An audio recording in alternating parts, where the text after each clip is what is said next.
bonjour na bino nyonso ozolanda Stéphanie La Rose awa na La Rose Show. Bienvenue encore dans La Rose Show. Les belles dames ozali ndaku na yo, bienvenue. Lo na awa kolakisa bino maquillage nanga o lazali nango boye Fenty Beauty by Rihanna. Yes, quand même dans une moto o asali biso maquillage bimisi mbala moko ba couleur nyonso ya fond de teint. Donc numéro 1 tina 40 couleurs. Donc ozala ba couleur na yo. Donc ozala meti, ozala mwindu, ozala nani, ozala couleur na yo na kati ya Rihanna. Donc Rihanna vraiment aye na moto na maquillage. Donc étant na mona ki Rihanna bimisi yango le bel dans la osaka. Il faut na kende dans la kendaki na somba ki dans la somba na mbongo na nga na bimisi presque 80 livres na maquillage on a sombi ya Rihanna. Donc na sombi biloko o na sepeli nango biloko o na moni ki na ko banda ko salela na sombi ka te ki na somba bisombela mwanza na sombi biloko o na moni ki e ke na poso na nga o na sepeli nango na koloba mingi te na kotika bino moko bolanda na zwaki o ezali contour highlight, on Fenty Beauty by Rihanna Match Stick 3. On a vu ils allaient crancer la contour et highlighting. De yango on a vu na carton on penza ils allaient bien, ils allaient le cola pinky, donc baby pinky vraiment pink français. Na noir mon asina c'est pas de basali yango bien.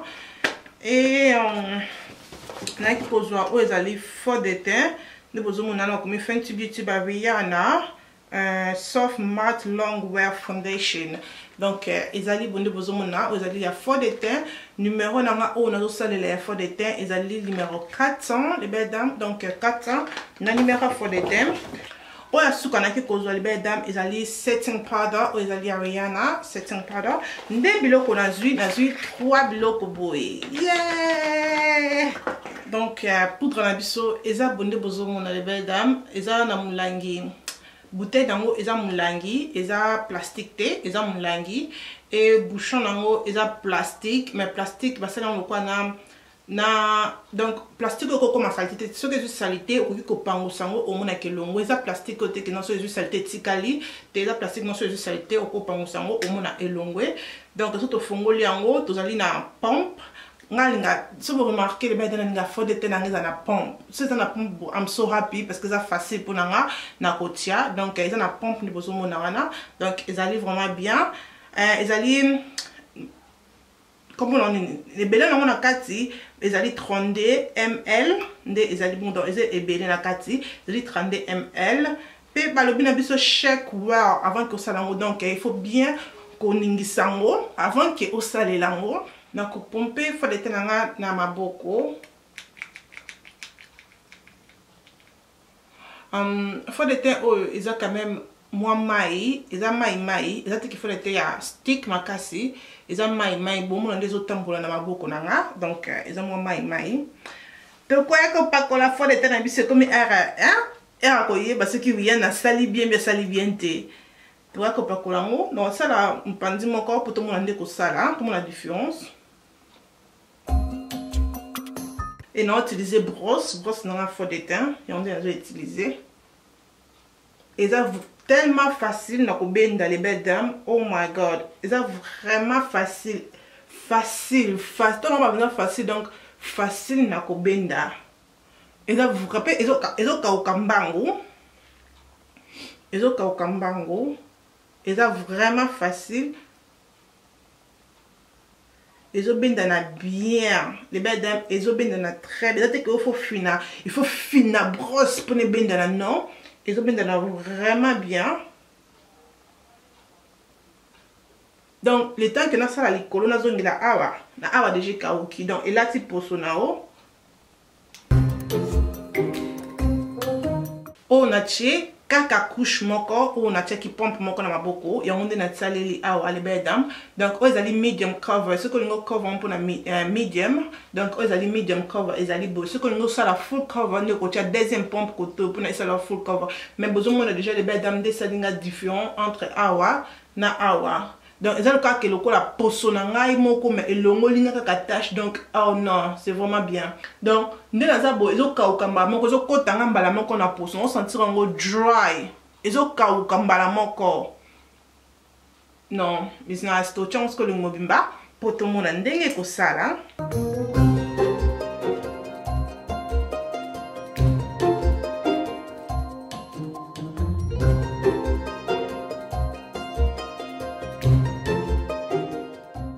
et nakoka kobakisa deuxième couche comme bomoni oyo ezali première couche ki na tie nakoka kobakisa siko deuxième couche po tosala yango full cover.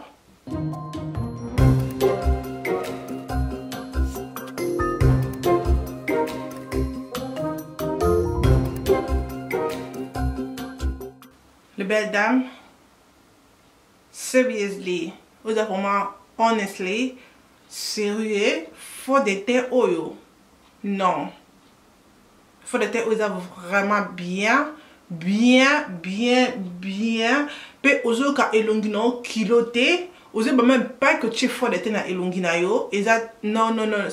Les belles dames, nous bomoni elongi na vraiment de vandi. Tout botali, comme on dit, nous autres on a besoin de et qui vraiment na couleur à poso nzoto na ngai esa lika ke lokwa ke eza elongi dans oh my god esa lika ke lokwa ke eza poso na ngai mais na nettoyer yango moso so salite alors sokoli esa lika bongo. I really love it. I really love it. Ça non faut des temps oh les belles dames et ça vraiment bien. Tu as des pompes donc tu as 1 2 donc pour aux full cover bonnet la petite des pompes nous vous montrons les belles dames et que vous mais là open des aboués faut des temps au coup de chapeau à Rihanna et ça vraiment bien. Si vous remarquez na ça la café de thé nangai na zo fo de thé pour na bête en éponge mais on a ça les éponges parce que déjà et ça et ça il faut être très bien et kaou qui a déjà la peau sur la peau bête éponge dans la technique la bête à bouer pour na even danga bien déjà even dinga bien sur remarquer even dinga bien sur oh na la peau sur ça la teke na bête ngo bouer non na la peau ça na hoté de on moni qui et le danga déjà na déjà na esengo déjà c'est bon et même bête quoi qu'on soit concealer na quoi qu'on c'est la concealer. Oh les belles dames pour t'amener concealer eza Emma bon anyway ezali Emma j'aime bien c'est plus dans la pochette nango eza vraiment bien ezali non comment dire ni eza Emma mais eza plastique thé eza plastique eza le quoi toko bengo nene what is the name libende eza le quoi libende yeah eza libende et ya Emma siko eza vraiment bien c'est déjà na plastique non pe na couleur nango ezali bien eza ba je pense que ça va marquer ma tissu aux question de juste salité ou qu'on pense à salité et longue mais moi je trouve que c'est bien comme ça parce que si on a ça qui aux pour so benda aux yeux quand ils sont vraiment encore ébimi ils allaient bien donc couleur on a la conseil les alliés couleur au ya sud et on dénonce la couleur n'a ya highlighting des couleurs on a la conseil là donc trop fongola c'est bon pour ta la suite ça combien la quantité nango. Ok, et ça mon laï mais ta quantité mon coussin pour la première semaine cette nation on a 46 livres je pense pour la première semaine on a 46 livres pour la nene je peux dire que na habitation na 4 ezali ceux qui n'étaient au longo dans 4 saisons on a habité mais ceux qui ont ils ont na o les belles dames boutique opinion la bien mais pour na monyo mkie mais boutique opinion la bien assez. Non, et donc pas coller vraiment bien. Mon zakaba, le comme vous remarquez bien c'est la kaba stick té parce que là on a c'est la kamote pour na mona ngo kilo, na mona que ça la passe pour na pas coller ma pour au bendango, mais eux ils ont pas coller ma vraiment bien lisse. Ils ont tellement lisse, même pas que aux c'est élastique. Donc ils ont bien. La couleur, il y a highlighting. Non, je préfère que la couleur est a little bit light than this. Mais tout à l'heure, on a et kobisango. Na monyo on a une couleur à poso nanga. Mais tout à l'heure, on a et kosala.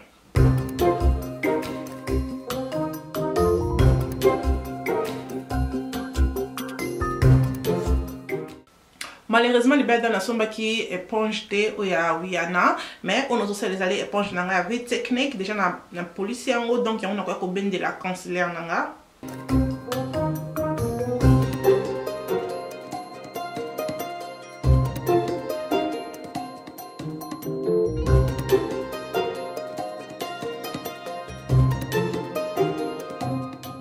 Comme bon monde les belles dames et ben dani très bien. Comme highlighting et bien d'aller bien mais na mon partie que ça vraiment la lumière pour na posonangai mais na otala et aussi na suka na quoi que ça la contouring aux allez payer stick boy de na quoi que ça la aux allez espresso et on de na quoi que ça là stick nanga oyo. Ouh, ils ont vraiment chocolat. Ils ont couleur on a besoin mona.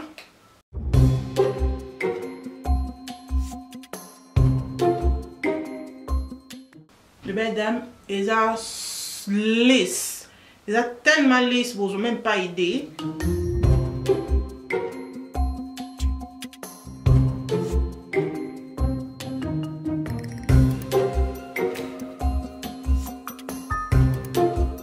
Après, on a les mesdames, on va couper dans une éponge.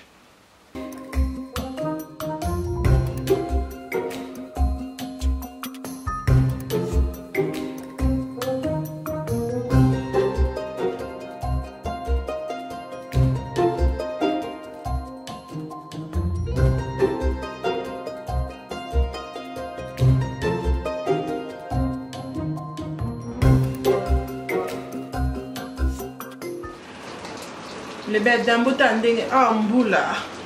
Oh my god. Mbula ebeta, so boka makele lenza mbula.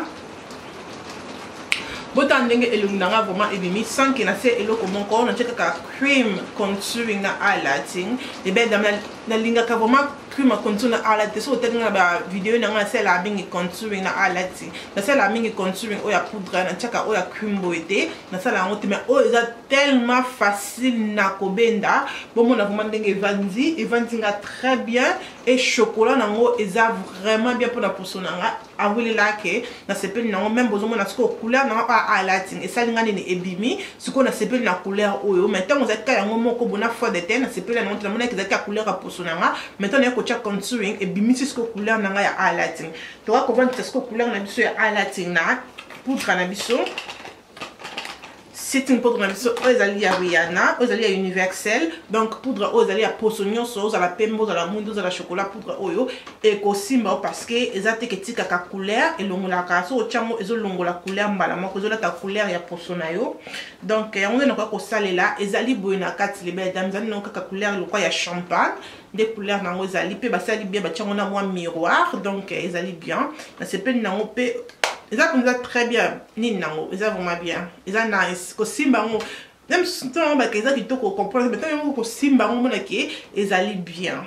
Et il y a une éponge dans l'eau, mais non c'est l'éponge dans l'eau, non c'est l'éponge dans l'eau, il y a un pied, il y a un dé dans le côté, il y a un côté là.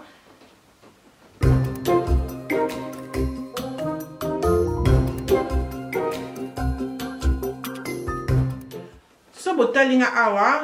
Na awa bon la différence que ndenge elongo li huile nde awa na huile donc awa na tie poudre et awa na tie poudre te poudre ezali nango bien mais je préfère poudre na on a salé la kaya Sacha je préfère ça donc o ezalo ko que na kotia pour na S7 kaka et bomanga huile apona ko kotia poudre na Sacha likolo.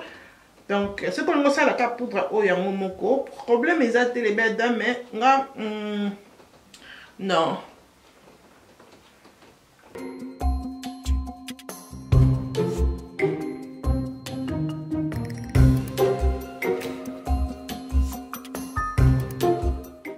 Autant d'engue salinga. Ce que ça monte oyo, olinga ka couleur et belle tena et longinao poudre oyo et ça là bien quand on tient concealer na yo et ça là bien parce que et ça là oyo naturel, oui je peux dire naturel oko tika na yango boy ce que ça monte oyo au sein la ka penza poudre vraiment on a penza poudre couleur té mais pour na ngai non pour na ngai c'est peu non penza té na ko bak sa poudre na ngai ya Sacha likolo. C'est ma MP, non, tiens, le colo là haut.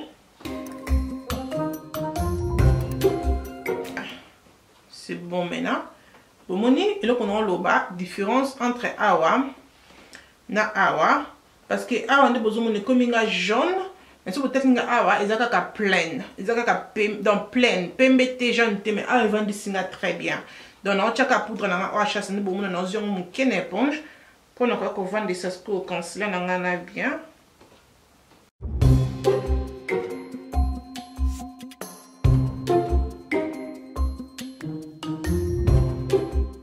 Les belles dames, sikoyo nde nasepeli donc bomoni vraiment des couleurs nanga sikoyo ebimi même couleur nanga ya contouring bomoni nde ebimisi mama couleur nanga makasi qui est setting powder ne oyo ebimisaki couleur nanga makasi te couleur nanga ya contour makasi te ebimisaki ka couleur nanga pleine elali mais na poudre oyo na yo tia ya chasa epopang donc esalaka mpenza pou nde bozomona esalaka vraiment wow donc bozomona wana boye sikoyo nde nasepeli mpona set contour nanga libele na nakoya kosalela poudre nanga ezali ya CoverGirl Queen nde nakoya kotia mpona koset yango nakotia ebele te donc eza kaka mpona elongola oil wana etelemi ya contouring nde nakoya kotia yango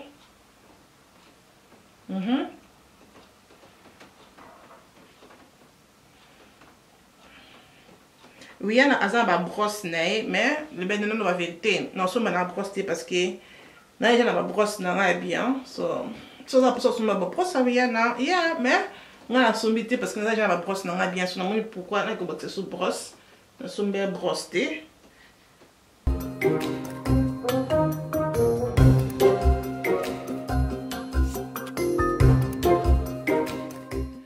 après on a les belles dames na ko benda elonginanga na poudre na nga ya normal donc benze elongino pona kolongola sema ba poudre on a tie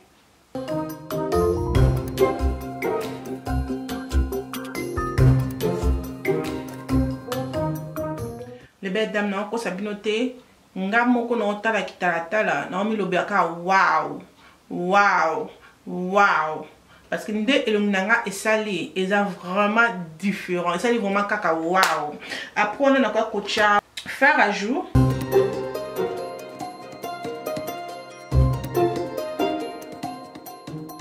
donc asuka on va kosalela ezali highlighting oza na komba synonyme donc ezali highlighting na biso boya ya crème donc eronde na ko pakola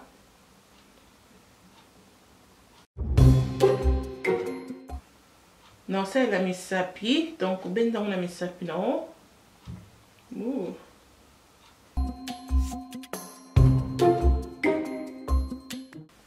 wow I love it parce que et couleur moko na peau nanga et que vraiment la peau nanga donc eza gold eza le couleur moi couleur les belles dames eza I love it n'habite ce nom en couleur nini mais et que vraiment la peau nanga et que tellement la peau nanga j'aime bien eza peu facile na ko benda na misapi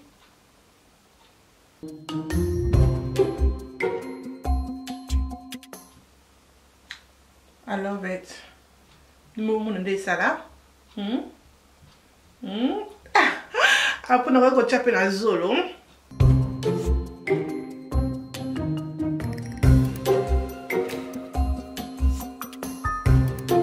Na tracer mon okolanga.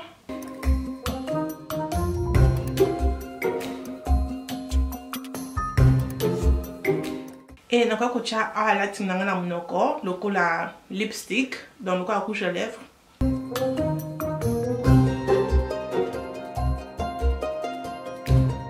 Et nous avons sa gloss, les colons en haut.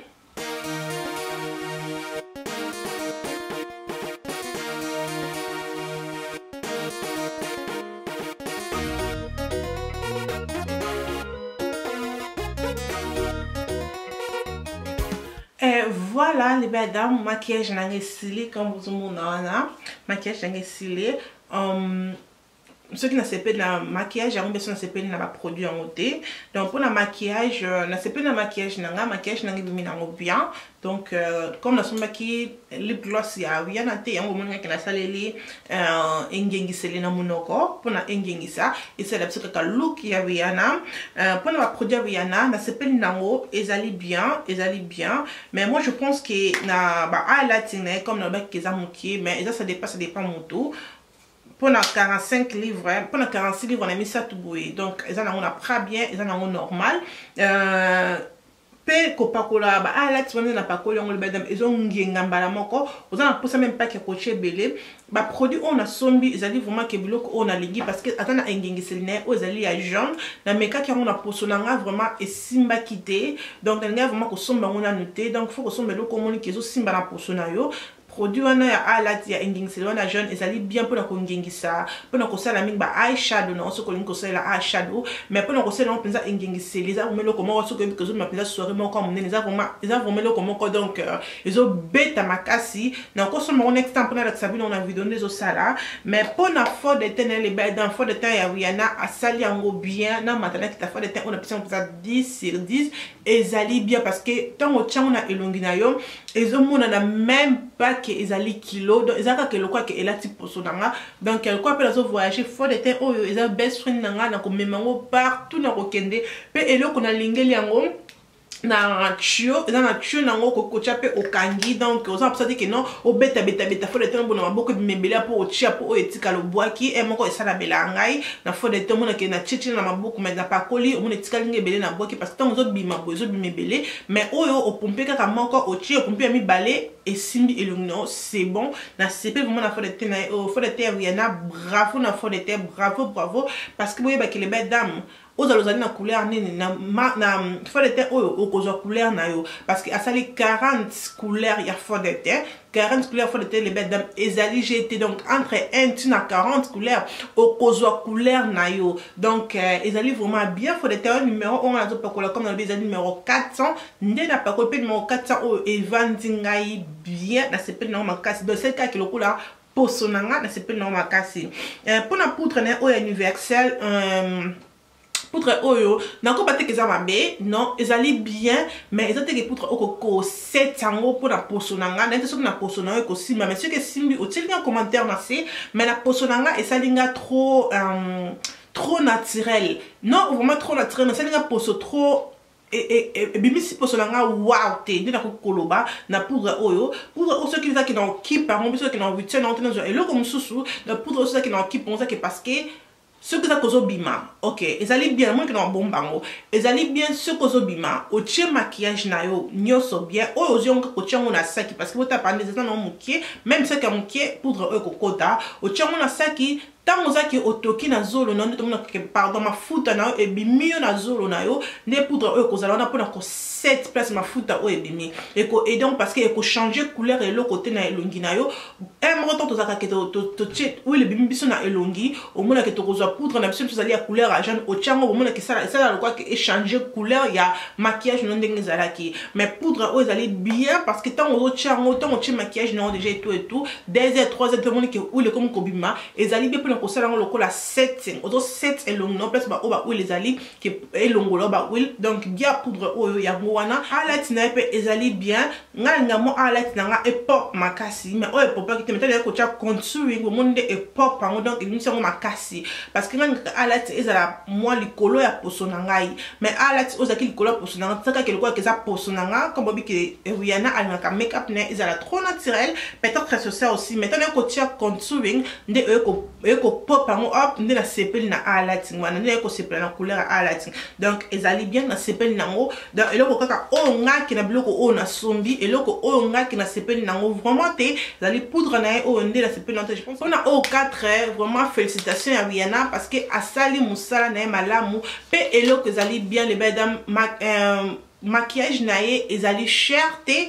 ezali moins cherté donc ezali na katikati ce que ezali na 80 € pardon ditinga sali bloko on a sombiango na 75 que si je me trompe pas ou bien 80 livres mais na juste ce qui paye 1 2 3 4 5 biloko o eza que soki na ba boutique mususu na ba Dior na ba Chanel ou na marque que ça mususu 4 biloko ndenga na zuboité parce que baza cher mais ye biloko na asali yango vraiment que pour na mutunyo surtout asomba pe poudre na que a pris à 26 livres pamba donc on a moulangi il y a 32 ml donc ils ont peu moins mouné comparé à la poudre mususu oh ba chango mouné pe ils allaient facile les belles dames oh ce que vous voyagez donc ils allaient vraiment bien ils allaient non bébé bloc ça allait un moment on voyage sur le check à maquillage au voyage na oh mais on des avocats comme ça au kanyango sika moko donc tant on look moi mususu na ça qui tant on look binda ka moko bo e benda nyosa parce que nini ils allaient Emma donc c'est peu na sepeli na moi idée na o vraiment ndenge asali yango bien. Well done to Rihanna sali eloko na kitoko. Donc voilà les belles dames, yango na ki ako partager na bino. J'espère que vous avez un plaisir parce que sombi maquillage na ya Fenty Beauty by Rihanna. Les belles dames ko bossa na te ko tikela commentaire na c'est comment omoni ba produit yango, soki omoni yango bien sûr ko omoni yango bien te tikela commentaire et ko sala ngai bien. Donc bilo do 5 na c'est la review. J'espère que vous sepeli na review oyo ko bossa na te ko omoni ko sepeli nango ko aimer yango et ko sala ngai bien pe ko bossa na te ko partager yango pe ko sala abonner na chaîne na ngai ya la rocho et ko sala ngai bien makasi ko bossa na te ko na ngai na Congo na Sepela TV. Merci na Boss Brothers, merci na mtolanda kangai wana tukutani à la prochaine. Tinate et Kominatina. Bye. So na tie on a le lungi nanga les belles dames. Première fois d'été au moment na qui quoi ko katanga